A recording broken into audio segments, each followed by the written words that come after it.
El mensaje de hoy que te quiero compartir se llama justicia, la justicia social. Pero yo tengo un problema con esto. Porque ¿quién va a establecer la justicia? ¿El hombre? El hombre tiene fama de no hacer justicia. ¿O Dios? Y Dios ha establecido una justicia aquí en la tierra de la cual te quiero hablar. Y de la cual tú y yo participamos. Una persona me platicó durante las semanas pasadas, me decía, los cristianos deberían de cambiarse el nombre, porque ya le han dado muy mala fama a ese nombre de cristianos. Los cristianos son aquellas personas que se la pasan señalando las faltas ajenas, los pecados. Tú te vas a ir al infierno, tú estás pecando, y mientras ellos, los cristianos, se creen mejores, se creen muy santos. Los cristianos, me decía, son hipócritas porque atacan, pecan, se divorcian, maltratan a sus hijos, hacen cosas malas. Inclusive hay gente que no es cristiana que es más buena que los cristianos. Y aunque hay un mundo allá afuera que se está resistiendo a Dios, que en realidad no quiere que Dios sea Dios, no quieren someterse al señorío de Dios en sus vidas, también tengo que reconocer que esta persona que me decía todas las faltas que hemos tenido los cristianos, tiene razón. No lo podemos negar, porque entonces sí caeríamos en la hipocresía de que no fallamos, no pecamos, no cometemos errores. Estoy seguro que la mayoría de los cristianos queremos ser cristianos genuinos, cristianos que compartimos la fe y el amor de Dios. En amor. No creo que haya un cristiano que diga, me voy a disfrazar de cristiano y después voy a pecar de tal manera que le dé la mala fama a los cristianos. Yo diría que esto es una teoría conspiratoria y que no es eso la realidad. La realidad es que la regamos muchas veces y fallamos en reconocer que nos equivocamos. Y es decir, sí es cierto, perdóname esposa, me digo cristiano pero quiero ser primero cristiano en mi casa y luego allá en la iglesia. Perdóname hija, que te traté toscamente o que no te protegí o que no te cuidé, fallé como papá y como cristiano. Esa parte como que necesitamos trabajarla. Pero es necesario para poder hacer estas correcciones como iglesia, porque no renunciamos a hacer la iglesia, sino renunciamos a hacer las cosas mal y empezarlas a hacerlas bien. Y empezamos no el domingo en la iglesia, sino en nuestros pensamientos, en la meditación de nuestro corazón, en nuestro trato a nuestra familia, en nuestro trato a nuestros semejantes. Y después, cuando vengamos a la iglesia, tenemos un testimonio para decirle a los demás, ven a mi iglesia, ven a reunirte conmigo, porque ahí es donde escuché de Jesús. Estarás de acuerdo que es más bien por error que no por un plan malévolo que fallamos. Entonces, ¿cómo podemos desaprender lo que hemos aprendido mal? Y podemos tomar control de las cosas que tenemos que tomar control, hacer lo correcto. Es un problema de identidad.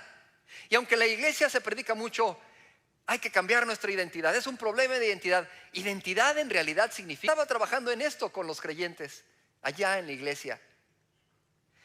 Y en la segunda carta a los Corintios, él les escribe a esa iglesia que él sembró, él plantó y él pastoreó. Y este pastoreo lo puedes ver en esta carta a los Corintios.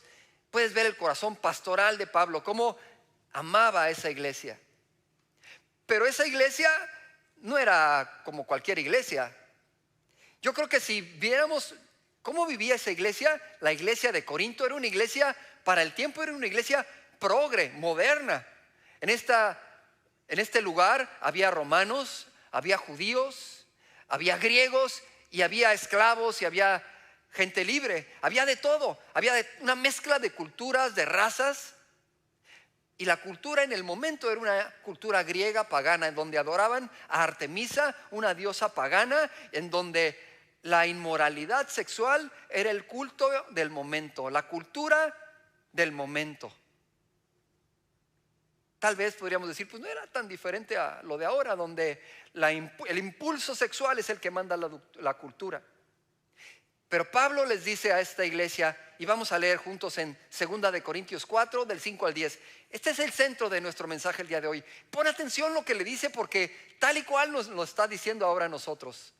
El apóstol Pablo les dice, como ven, le está hablando a la iglesia, no le está hablando a los incrédulos. Le dice, no andamos predicando acerca de nosotros mismos. Predicamos que Jesucristo es Señor. Y nosotros somos siervos de ustedes por causa de Jesús. Pues Dios, el que dijo que haya luz en la oscuridad, que hizo que esta luz brille en nuestro corazón ahora como hijos de Dios, para que podamos conocer la gloria de Dios que se ve en el rostro de Jesucristo. Ahora tenemos esta luz que brilla en el corazón, en nuestro corazón, pero nosotros mismos somos como frágiles vasijas de barro que contienen este gran tesoro. Esto deja bien claro que nuestro gran poder proviene de Dios y no de nosotros mismos. Por todos lados nos presionan las dificultades, pero no nos aplastan. Estamos perplejos, pero no caemos en desesperación. Somos perseguidos, pero nunca abandonados de Dios. Somos derribados, pero no destruidos. Puedes decir, ese soy yo. Mediante el sufrimiento, eso que vives, esta circunstancia incómoda, nuestro cuerpo sigue participando de la muerte de Jesús, para que la vida de Jesús también pueda verse en nuestro cuerpo. Qué palabra tan poderosa, pero también una palabra que nos hace humildes. Porque nos dice, no son fuertes, somos vasijas de barro, pero hay una luz, hay un poder, hay algo especial en ti, que no viene de ti, que viene de nuestro Señor Jesucristo, para que muestre su gloria. Eso es lo que somos, iglesia. En primer lugar, puedo entender que la ilustración que me pone allí Pablo me deja muy claro. Soy una vasija de barro. ¿Sabes cómo se hacen las vasijas de barro?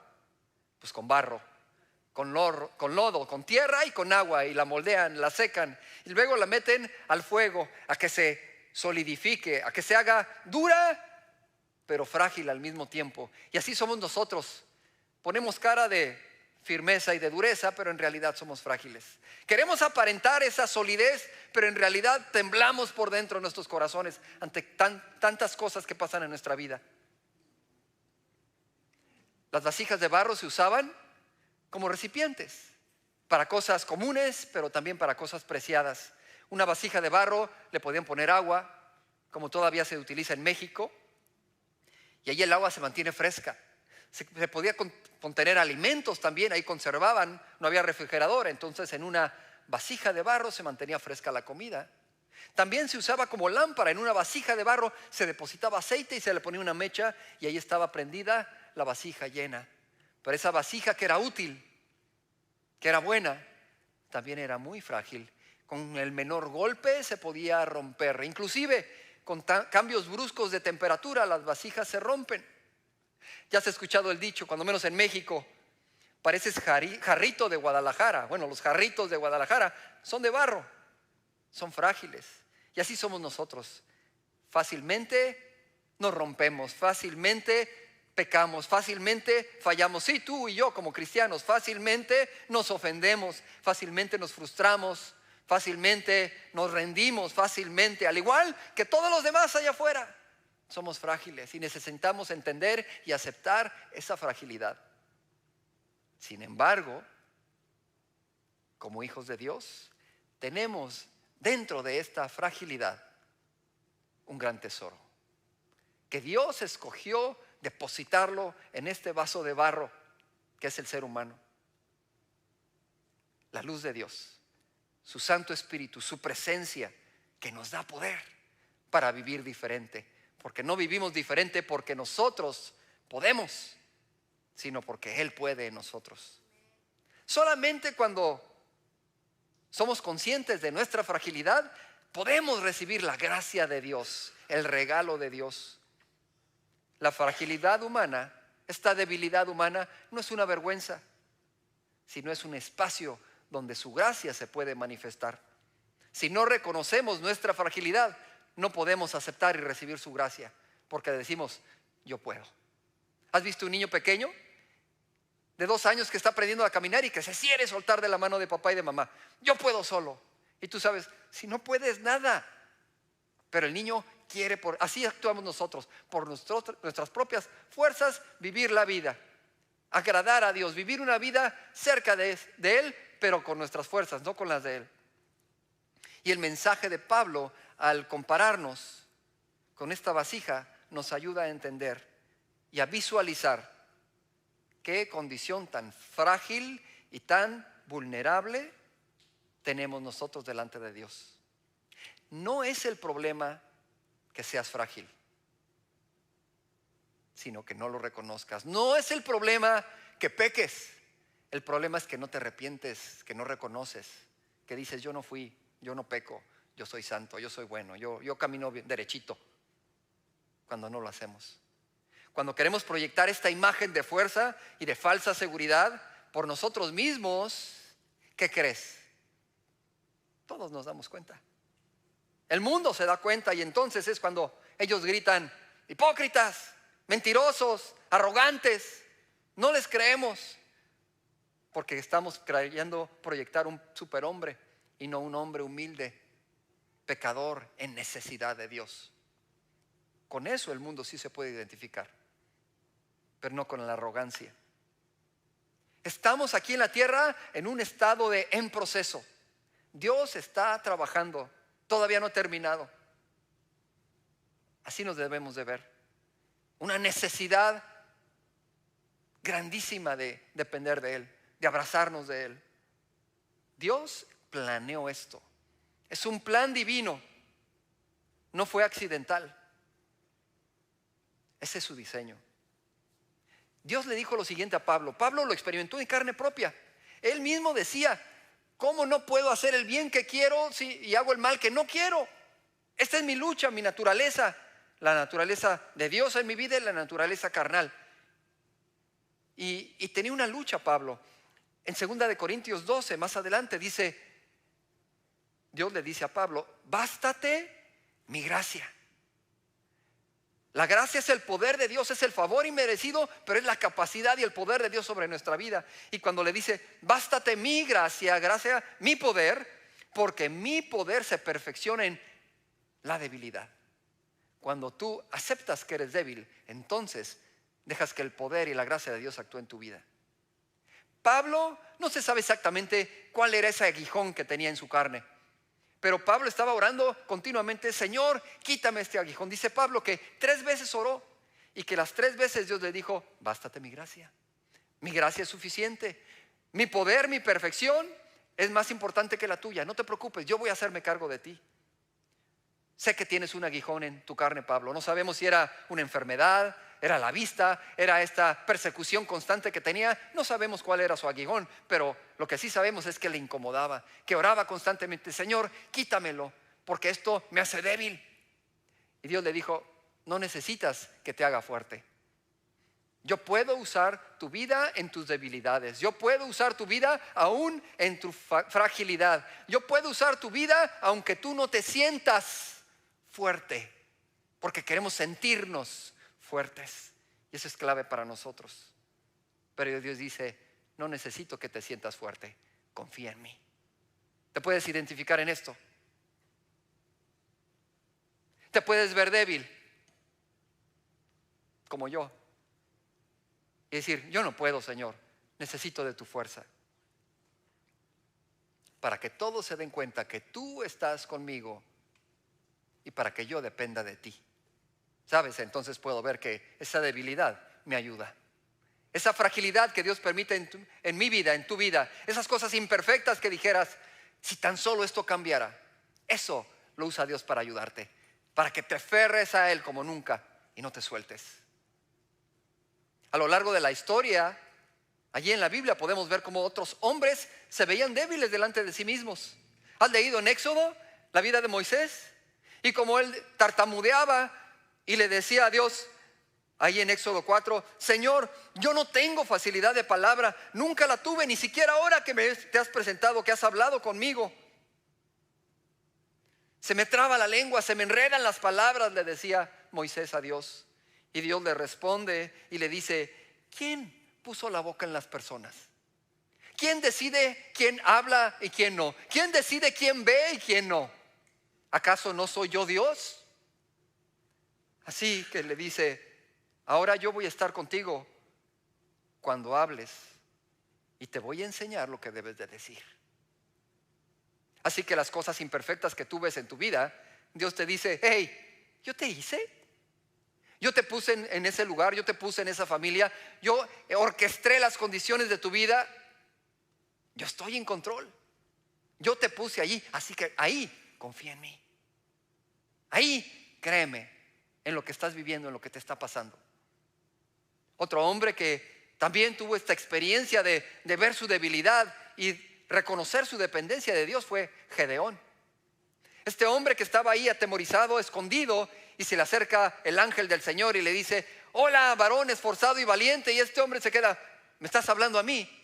Sí, tú vas a libertar al pueblo de Israel. ¿Cómo voy a libertar al pueblo de Israel yo, Señor?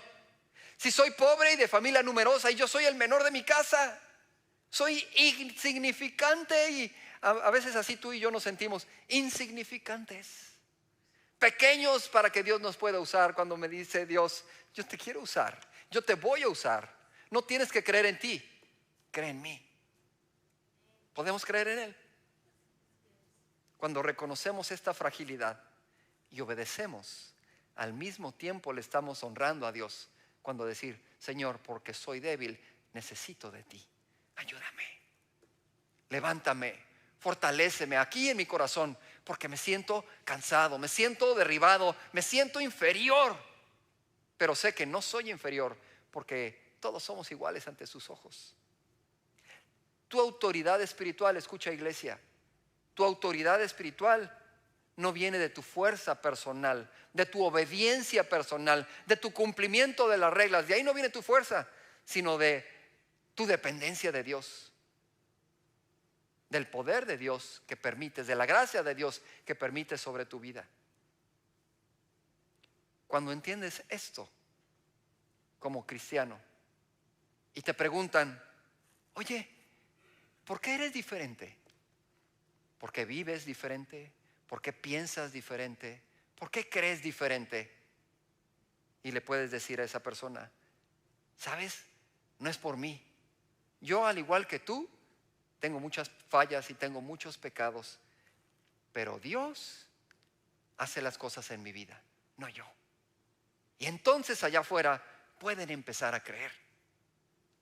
Te repito, somos frágiles, somos vasijas de barro, pero con Él y en Él somos fuertes.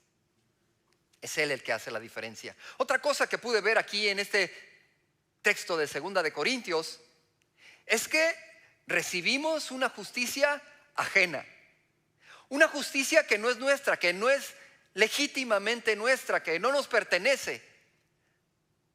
El entendimiento incorrecto como iglesia nos ha llevado a ser religiosos, a tener una relación distorsionada con Dios, a vivir en frustración y a vivir dando mal testimonio, porque hemos creído, hemos entendido que la justificación delante de Dios la ganamos por méritos.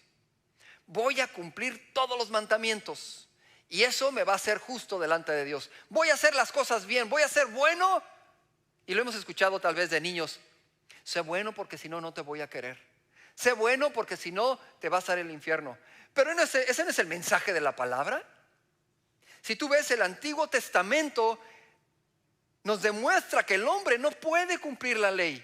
No puede ser el hombre bueno por sí mismo. Y por eso no tan solo Dios le dio la ley al pueblo de Israel, sino también le dio un sistema de sacrificios para pagar por todas aquellas veces que faltaban a la ley. Entonces ya estaba Dios anunciando, no vas a poder, pero me vas a conocer.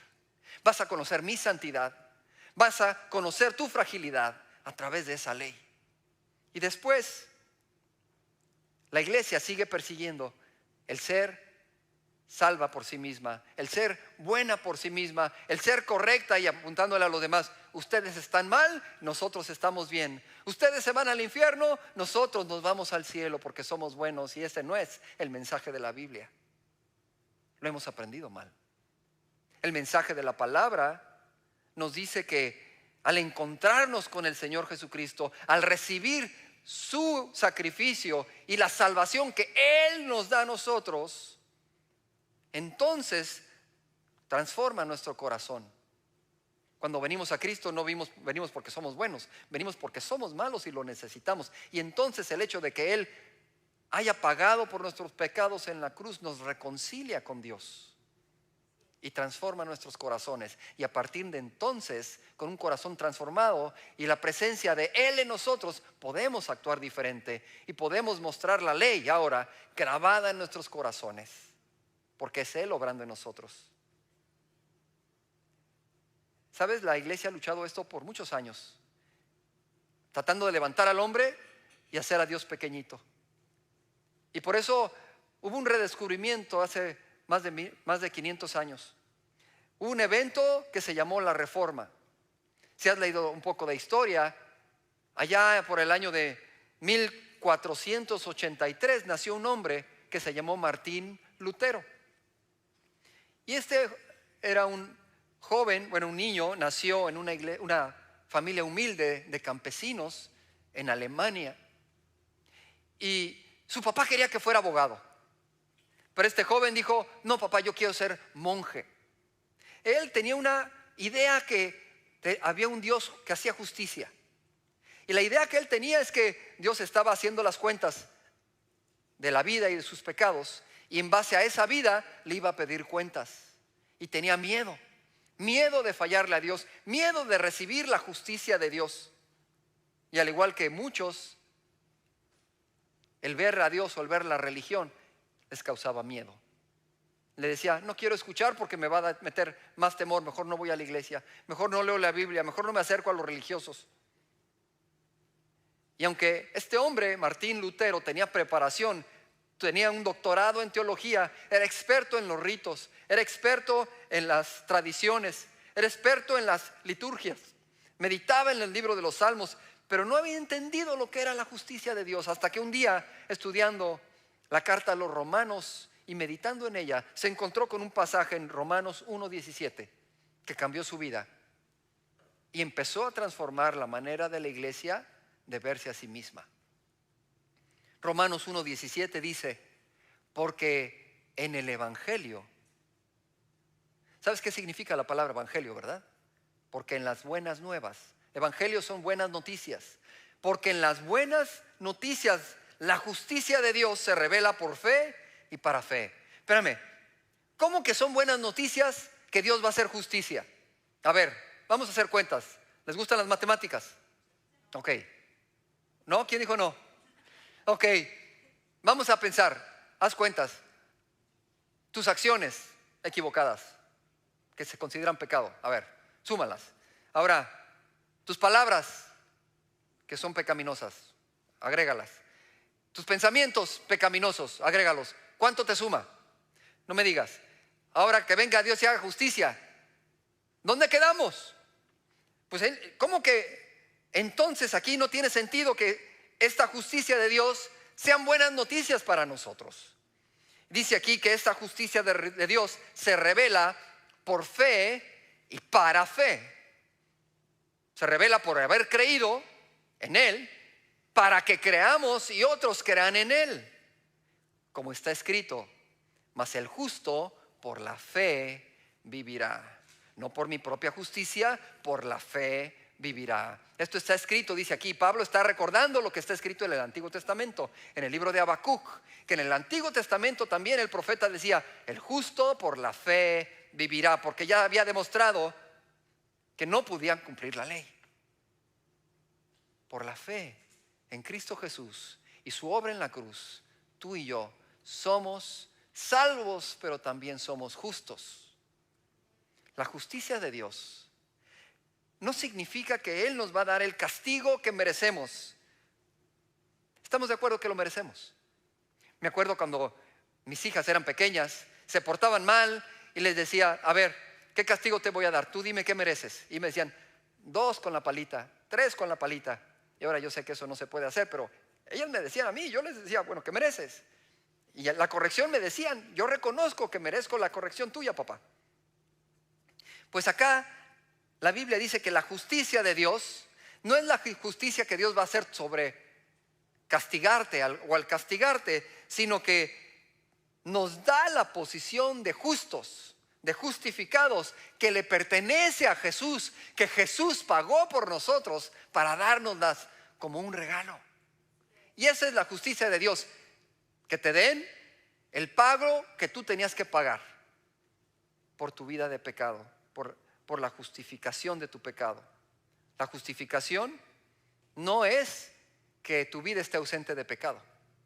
La justificación es el hecho de que Dios nos declara justos cuando somos pecadores. No por nosotros, sino por Cristo Jesús, que pagó por esa justicia. La salvación, te recuerdo, no es algo que logres, es algo que se recibe. Dios te la da y lo único que tienes que hacer es recibirla. La acepto, Señor, y con ella acepto tu señorío sobre mi vida. No es una justicia propia, es una justicia ajena. No es tu justicia, es la justicia de Jesús. Por eso decía Martín, solo a través de la fe, solo a través de la gracia, solo como dice la palabra, no le agregues. La salvación no se puede comprar, no se puede vender. La salvación solamente se puede recibir. En este entendimiento, la iglesia se revolucionó y empezó a regresar a partir de entonces a la autoridad de la palabra de Dios, a encontrar esta gracia, a encontrar la fe y dejar atrás esas apariencias, esa competencia por méritos, ese orgullo de una santidad que no tenemos propia. Como Dios sabe que no podemos ser justos por nosotros mismos, entonces nos dio la justicia de Jesús. Ok, para que podamos entender esto nuevamente, déjame recalcar en esto porque tantas veces se repite esto en los púlpitos, pero no lo recibimos y no lo entendemos. Imagínate que vas al médico y pues no me he sentido bien, doctor, necesito que me digas qué tengo, y el doctor te checa y después de tantos estudios y análisis te dice el doctor, mira, la verdad, tienes problemas, tienes diabetes, tienes la presión alta, tienes problemas con el corazón, tienes problemas digestivos, tengo dudas de que tengas cáncer, pero vamos a hacer algo.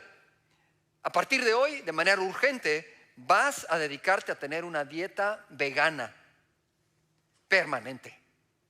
Vas a hacer 2 horas de ejercicio diarios. Vas a tratar de caminar al menos 10 kilómetros. Vas a tener una vida sin estrés, sin alcohol. Vas a tomar 4 litros de agua diarios. Vas a dormir mínimo 8 horas para poder salir de este cuadro. Muy bien, doctor, muchas gracias. Regresa dentro de 2 semanas. Sí, doctor, voy a regresar. Regresas a las 2 semanas y llegas con el médico y le dices, doctor, es imposible. No, yo no puedo hacer lo que me pediste. No lo puedo lograr, no tengo la disciplina, no tengo la capacidad. Siempre hago algo mal. Me gana el hambre, me gana la tentación. No puedo. Y el doctor te dice, ya lo sabía. Acá tengo la medicina. Pero no te la quería dar hasta que reconocieras que tú no puedes hacer lo que tú debes hacer para sanar.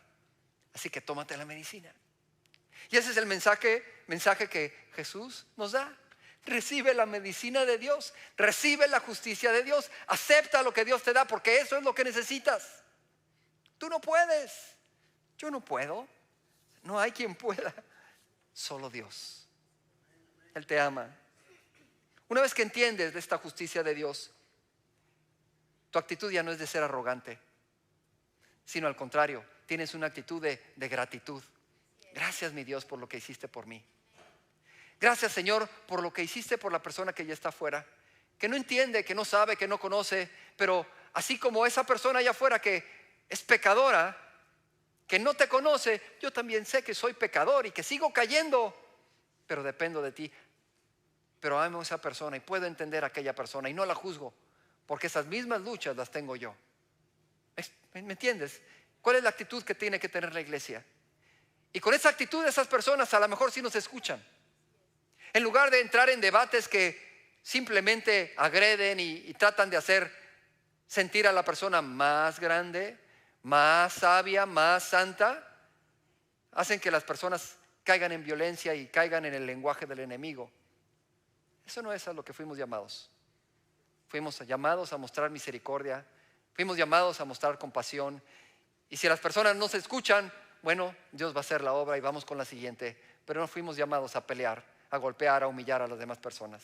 Al contrario, sino a levantarlas, a darles la oportunidad, a ayudarles a ver su valor, su dignidad y mostrarles respeto. El apóstol Pedro lo decía de esta manera en 1 de Pedro 3, del 15 al 16. Él decía: adoren a Cristo como el Señor de su vida. Si alguien les pregunta acerca de la esperanza que tienen como creyentes, estén siempre preparados para dar una explicación. Pero háganlo, ¿con qué? Con humildad y con respeto. Mantengan siempre limpia la conciencia. ¿Cómo se mantiene limpia la conciencia? De dos maneras. Nunca pecando, que no creo que nadie llegue por ahí. Y la otra es reconociendo que pecaste y pidiendo perdón. Ya está, limpia mi conciencia. Y esto demanda de nosotros humildad, sinceridad, autenticidad y transparencia. Esa es la iglesia que el mundo necesita y la que quiere usar el Señor. Esta no es debilidad. Esta actitud de humildad no es debilidad, sino que es el sello de Dios en nuestra vida. ¿Sabes que antiguamente, en antigua Roma y en Israel, cada vez que se mandaba una carta de una persona importante o de la autoridad, llevaba un sello? Y ese sello, ya fuera en piedra o en cera, significaba que esa carta era auténtica, que venía con el sello de la familia, del rey o de la persona importante, que estaba respaldada por él. Y entonces tu vida tiene el sello de Dios cuando la demás gente puede ver la humildad.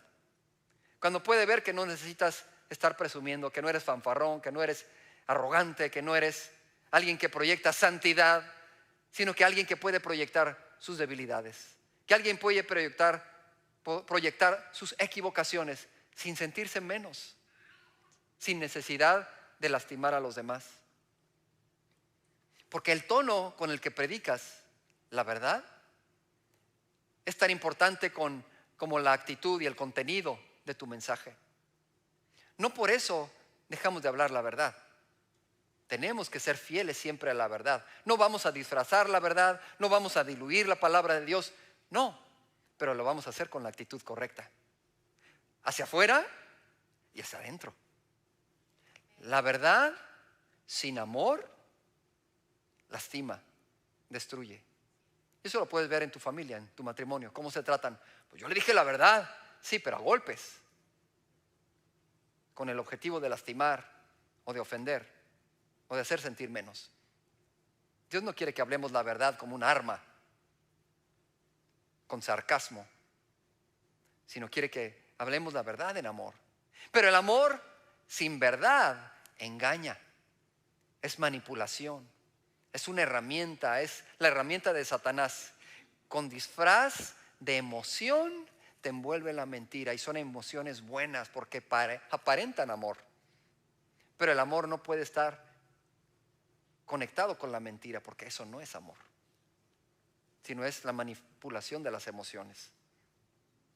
La humildad se habla en verdad con amor, dándole valor y dignidad a las personas, tal y como Dios lo hace contigo y conmigo. ¿Estás de acuerdo? ¿Cómo te trata Dios? ¿No es con dignidad? ¿No es con valor?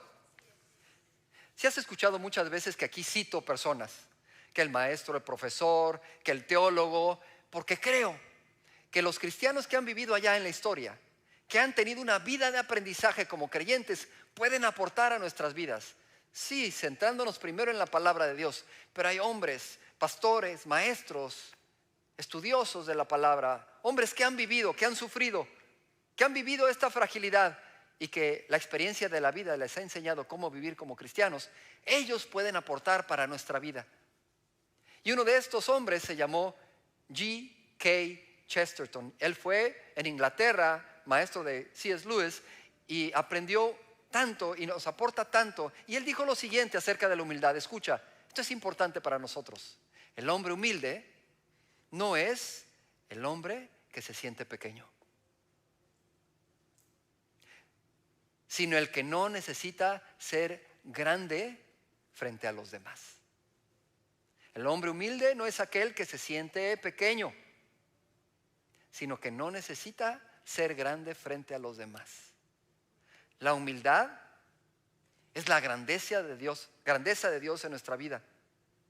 Que no necesitas compararte con los demás, que no necesitas presumirle a los demás, que no necesitas demostrarle a los demás nada.